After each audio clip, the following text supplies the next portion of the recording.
Halo, apa kabar? Saya Albi Pratama, selamat datang di era digital, di mana teknologi terus mengubah dunia. Mari kita jelajahi bersama perkembangan sains, hobi, dan teknologi saat ini dalam CNN Indonesia Tech. Dan di episode kali ini kami punya beberapa informasi menarik, di antaranya. Seorang warga di Kabupaten Banyumas, Jawa Tengah berhasil menciptakan rak kukus khusus untuk produksi kerupuk opak yang praktis dan efisien. Rak ini juga sangat efektif untuk membuat berbagai jenis kerupuk.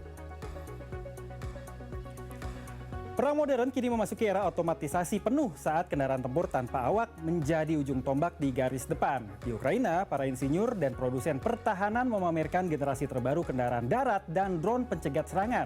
Penasaran? Karena itu langsung saja kita mulai CNN Indonesia Tech sekarang.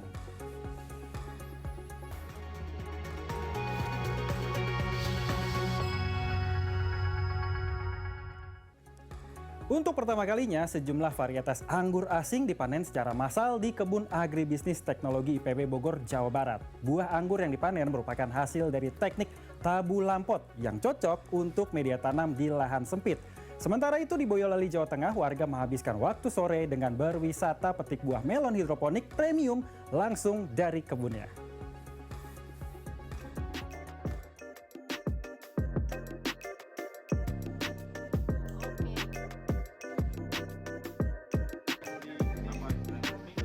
Lahan sempit kini tak lagi menjadi alasan bagi kita yang ingin berkebun, apalagi jika kita ingin memiliki tanaman buah. Seperti puluhan akademisi dan mahasiswa dari IPB Jawa Barat ini, mereka nampak asik memanen berbagai varietas anggur asing di kebun khusus agribisnis teknologi Park. Berbagai jenis anggur ini berasal dari Amerika dan Ukraina. Adapun varian anggur yang dipanen perdana ini berjenis Jupiter, Ghost, dan Ilaria. Mereka berhasil tumbuh subur hingga berbuah melalui teknik tabu lampot. Tabu lampot sendiri merupakan singkatan dari tanaman buah dalam pot. Terkait dengan kegiatan hari ini bagian dari riset ya yang kita kembangkan di IPB untuk mendukung program ya buah secara nasional yang mungkin biasanya kita impor, mungkin nanti kita bisa kembangkan lokal ya. Sekarang ngembangkan di negara kita sendiri gitu ya, sehingga kita bisa mengurangi ketergantungan impor sekaligus bisa menjadi atau memberikan atau menyediakan buah pada masyarakat. Seperti namanya, tanaman buah tumbuh dengan metode tanam yang menggunakan pot. Anggur asing ini berhasil diladangkan secara massal dengan kisaran waktu tanam 3 hingga 6 bulan. Pihak IPB juga mengaku siap melokalkan varietas pangan asing lainnya demi meminimalisir kebutuhan pangan impor di Indonesia. Tapi sekarang kemajuan di bidang hortikultur kita pesat sekali. Ya. Jadi contohnya ini ya, jadi barang buah-buahan yang dulunya import begitu ya sudah semakin banyak yang bisa diadaptasi dan ini salah satu contoh. Jadi perkembangan di dunia hortikultur kita juga saya rasa cukup pesat dan kalau IPB juaranya menghasilkan pepaya ya, dan kita ekspor. Kalau dulu kita dengarnya pepaya Bangkok, sekarang dengarnya pepaya California. Tak hanya memproduksi anggur asing, dekade silam IPB juga telah berhasil menciptakan varian buah-buahan Bangkok yang kerap dilabeli buah California. Diharapkan dengan kesuksesan ini dapat mendorong Indonesia menjadi importir buah-buahan yang memiliki asal dari luar negeri. Sementara di Boyolali, Jawa Tengah, sembari menunggu waktu berbuka puasa, masyarakat ataupun wisatawan dapat menghabiskan waktu sore dengan berwisata petik buah melon hidroponik langsung dari kebun. Berlokasi di greenhouse yang ada di Desa Doplang, Kecamatan Teras, kebun ini memiliki luas 500 meter persegi dan terdapat 1080 polybag tanaman melon. Banyak pengunjung yang sengaja datang untuk mencari buah segar yang nantinya akan diolah menjadi es buah atau sajian manis saat berbuka puasa nanti. Melon kayak gini ya, jadi ya kayak ada sensasi, wah ini pasti buahnya seger gitu. Jadi ya mungkin ada rasa penasaran juga buat langsung datang ke sini. Terus ya variannya juga ternyata ada banyak, ada pilihan lainnya. Bagi sejumlah pengunjung, kegiatan ini juga menjadi sarana edukasi bagi anak-anak. Belum tahu, baru kali ini juga lihatnya. Oh ternyata ada juga yang putih ya. Kirain tadi tuh yang putih itu belum matang, ternyata malah katanya yang warnanya putih itu malah yang udah tua, udah matang. Iya. Ini ngajak anak-anak sekalian edukasi atau seperti apa sih? Iya, sekalian edukasi sambil ya kalau anak-anak kan juga suka ya kalau di tempat-tempat kayak gini biasanya. Terdapat 3 jenis melon premium yang ditanam di kebun ini, yakni jenis Intanon, Dalmatian, dan Lavender. Melon Intanon dikenal dengan kulitnya yang kuning keemasan, berjari tebal, dan daging buahnya yang sangat renyah. Sementara jenis Dalmatian memiliki ciri khas kulit berwarna putih dengan bercak hijau, serta tekstur daging buah yang lembut dan berair. Kemudian ada jenis Lavender, yang meski kulitnya tampak putih polos, namun dagingnya berwarna oranye terang dengan aroma harum dan rasa yang sangat manis. Tidak hanya sekedar memetik, pengunjung terutama anak-anak juga diajak belajar tentang proses bertani. Sementara itu, untuk menjaga kualitas premium, petani menerapkan sistem satu pohon satu buah. Karena kita bermain di premium ya, jadi buahnya harus benar-benar tingkat kemanisannya maksimal, kulitnya juga terjaga pertumbuhannya dengan maksimal. Dengan satu buah itu nutrisi tidak terbagi ke beberapa buah, itu harapannya pertumbuhan buahnya bisa maksimal, besarnya maksimal, kemanisannya maksimal. Dengan kita adakan edukasi untuk anak-anak itu, harapannya anak-anak itu bisa sedikit tahu proses saat dia makan buah melon itu dari awal tanam itu proses seperti apa, pemeliharaannya seperti apa, terus belajar memetik, itu kepuasan tersendiri bagi mereka anak-anak. Untuk bisa membawa pulang melon premium yang segar ini, pengunjung cukup membayar mulai dari Rp30.000 per kilogramnya. Dengan rata-rata berat setiap buah mencapai 1,4 kg, total estimasi panen di kebun ini diperkirakan mencapai 2 ton. Tim Liputan CNN Indonesia. Inovasi sederhana dari desa namun mampu menembus pasar mancanegara. Seorang warga di Kabupaten Banyumas, Jawa Tengah berhasil menciptakan rak kukus khusus untuk memproduksi kerupuk opak yang praktis dan efisien. Tak hanya memudahkan perajin lokal, alat ini kini mulai diminati oleh para pelaku usaha dari Malaysia sampai Taiwan. Inilah rak kukus inovatif hasil kreativitas Ruskin, warga desa Sanggreman, Kecamatan Brawalo, Kabupaten Banyumas, Jawa Tengah. Ayah dua anak ini awalnya merancang alat tersebut khusus untuk mempermudah pembuatan opak berbahan dasar singkong. Namun dalam perkembangannya, rak ini ternyata juga sangat efektif untuk berbagai jenis kerupuk lainnya yang membutuhkan proses pengukusan dan penjemuran secara praktis. Ini yang disebutnya ini alat rak kukus ya, untuk mengukus sebenarnya ini sebenarnya untuk rak kukusan opak ya, tapi kita bisa berguna untuk apa saja. Jadi kita tidak hanya terfokus untuk satu, jadi kita sengaja bikin ini biar untuk segala jenis kerupuk yang berbentuk ini bisa dipakai dengan alat seperti ini. Alhamdulillah untuk produk kami atau buatan kami ini ya kita sudah hampir seluruh Indonesia kita sudah masuk. Kemarin baru kita ada untuk yang ke Malaysia. Jadi kita ada pesanan ke Malaysia juga ke Taiwan juga gitu. Untuk satu set peralatan lengkap ini, Ruskin mematok harga sekitar Rp660.000. Harga tersebut sudah mencakup 5 komponen utama, mulai dari rak kukusan, alat penggiling atau roll, cetakan, aluminium kukus, hingga lembaran fiber untuk proses penjemuran. Dengan 16 susunan rak yang terintegrasi, proses produksi kerupuk dalam jumlah besar kini menjadi lebih cepat dan terorganisir. Pembeli juga diberikan fleksibilitas untuk memesan komponen secara terpisah seperti rak atau aluminium saja dengan harga Rp100.000 per itemnya. Cara penggunaannya pun tergolong mudah. Pelaku usaha cukup menyiapkan adonan singkong parut dan proses pencetakan hingga pengukusan dapat langsung dilakukan secara efisien. Kini, buah kreativitas Ruskin tidak hanya menjadi rebutan di dalam negeri. Pesanan mulai mengalir dari berbagai penjuru tanah air, bahkan telah menembus pasar Malaysia hingga Taiwan. Inovasi ini menjadi bukti nyata bahwa produk lokal mampu bersaing di pasar global sekaligus membantu UMKM meningkatkan kapasitas produksi mereka. Kusworo, Banyumas, Jawa Tengah. Perang modern kini memasuki era otomatisasi penuh saat kendaraan tempur tanpa awak menjadi ujung tombak di garis depan. Di sebuah lokasi rahasia di Ukraina, para insinyur dan produsen pertahanan memamerkan generasi terbaru kendaraan darat dan juga drone untuk mencegat serangan. Nantikan informasinya usai jeda berikut, tetaplah di CNN Indonesia Tech.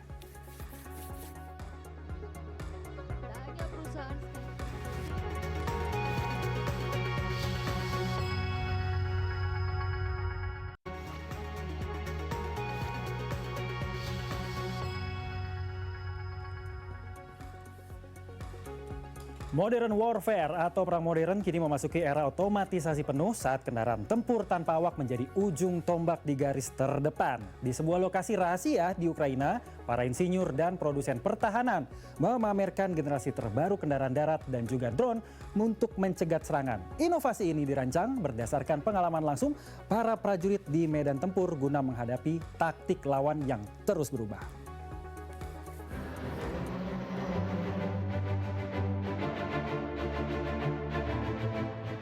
Di sebuah lokasi yang tidak disebutkan di Ukraina, berbagai purwarupa kendaraan militer tanpa awak menunjukkan kemampuannya. Salah satunya adalah kendaraan darat yang telah dilengkapi dengan senjata mesin dan mampu menembus medan yang sulit. Para perwira terlihat antusias menguji alat pengendali dan memeriksa purwarupa sebelum dikerahkan ke garis depan. Platform teknologi pertahanan Brave One menegaskan bahwa komunikasi langsung antara pasukan dan perusahaan manufaktur adalah kunci utama untuk menghasilkan inovasi di bidang militer. Збираються представники військових, приїжджають різних підрозділів і спілкуються з виробниками, дивляться, що нове з'явилось, і висловлюють свої побажання, задають питання, знайомляться з новими технологіями перед тим, як вони вже потраплять на полі бою.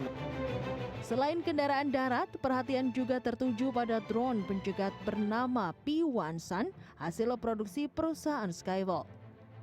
Drone ini dirancang khusus untuk mengejar dan melumpuhkan drone Rusia di udara. We have a lot of plans for the interceptor. As of now, we're implementing the computer vision on them, so the pilots can actually lock on the target from several hundred meters away, and then just take the hands off the remote control, and it will still hit the target. And of course, the automatization is our goal for the future. We're actively working on automatization of the interceptor also, so we could almost or most of it exclude the manual.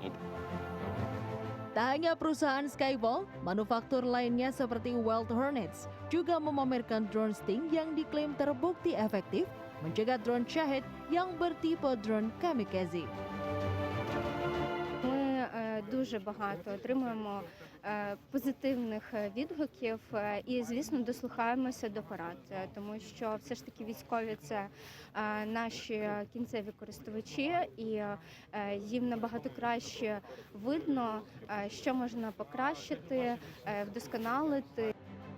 Dengan adanya fitur pengunci target dan sistem navigasi cerdas, Ukraina berharap dapat mengurangi ketergantungan pada keterampilan manual pilot di tengah tekanan perang.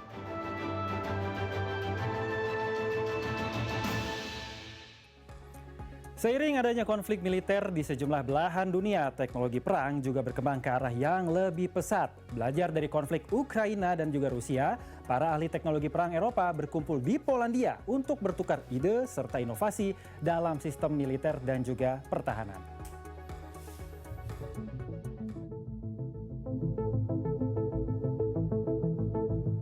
Para ahli teknologi pertahanan dari seluruh Eropa berkumpul di Warsawa, Polandia pada bulan Desember ini untuk berbagi inovasi dalam perang drone. Sekitar 100 pionir dalam senjata anti-drone dan electronic warfare atau perang elektronik berkumpul dalam acara European Defense Tech Hackathon. Banyak peralatan baru yang dipamerkan termasuk menara robot anti-drone yang canggih dan mampu menembak jatuh drone pada jarak dekat. Hadirnya peralatan baru tersebut mengacu pada pengalaman dari perang di Ukraina, di mana pesawat nirawak atau drone telah menjadi senjata kunci bagi Rusia dan Ukraina. FPV drones, extremely cheap, extremely dangerous. So we thought maybe we can do something a little bit with our expertise, and that's our solution, extremely cheap anti-drone kinetic defense system turret, autonomous turret, that is shooting small steel pellets to neutralize the drone in the 0 to 50 meters range. Senjata tak berawak yang murah seperti Shahed buatan Iran yang digunakan Rusia telah terbukti menjadi cara yang efektif dalam segi biaya untuk menyerang kota-kota Ukraina. We've recognized that war has fundamentally changed. It's not World War I anymore. It's not tanks shooting at tanks. We have a fundamentally new reality, and that is drone war. And my experience of the past few months talking to lots of armies and lots of ministries of defense in Europe is that they still think we were at peace, but we're not. And we're moving far too slow. So if we're waiting for governments and ministries of defense to just fix everything, we're just way too slow.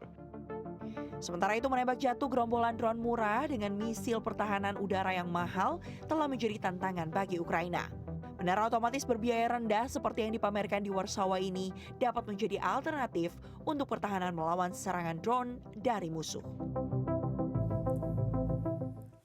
Peluncuran robot humanoid China semakin dipercepat dengan adanya pemain baru yang memicu persaingan dan inovasi peralihan dari laboratorium penelitian ke penggunaan di dunia nyata. Robot humanoid akan semakin membantu mengatasi kekurangan tenaga kerja di sektor manufaktur serta pergudangan. Nantikan informasinya usai jeda berikut, tetaplah di CNN Indonesia Tech.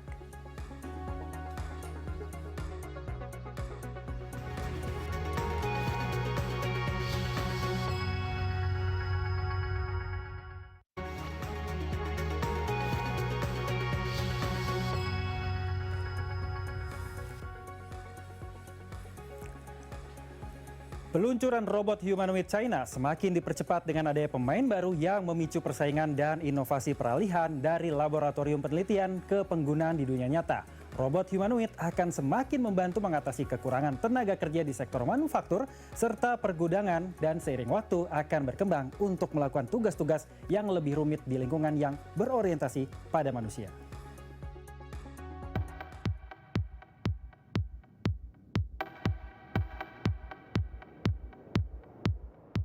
Agibot atau Ziyuan Robotics muncul sebagai penyedia robot humanoid terbesar di dunia pada tahun 2025. Robot-robot dari perusahaan yang berbasis di kota Shanghai ini telah beroperasi di tempat hiburan, laboratorium penelitian, ruang kelas, dan lingkungan industri awal. Salah satu pencapaian terbesarnya adalah kemampuan robot untuk berjalan sejauh 106 km dari Suzhou ke Shanghai tanpa terjatuh sekalipun. Secara garis besar, peta penggunaan robot humanoid terbagi ke 3 kategori. Yang pertama, pengembangan internal yaitu pengumpulan data dan pelatihan robotika. Kedua, layanan konsumen dimulai dari tur ruang pameran hingga penerimaan tamu. Dan terakhir, untuk komersial, yaitu penelitian dan pendidikan. Pada lingkungan industri, robot humanoid sudah diterapkan walaupun laju pekerjaannya relatif lebih lambat. Misalnya setiap kali robot mengambil kontainer dan menempatkannya di jalur perakitan, robot tersebut harus menganalisis bentuk kontainer dan memutuskan kontainer mana yang akan dipindahkan selanjutnya. Sebuah pola yang mirip dilakukan operator manusia saat menggunakan mesin otonom. We do expect a lot more vendors to come along, particularly those that are in the upstream and the downstream as well. So you see a lot more application vendors, cloud service providers, and component vendors to pull their weight.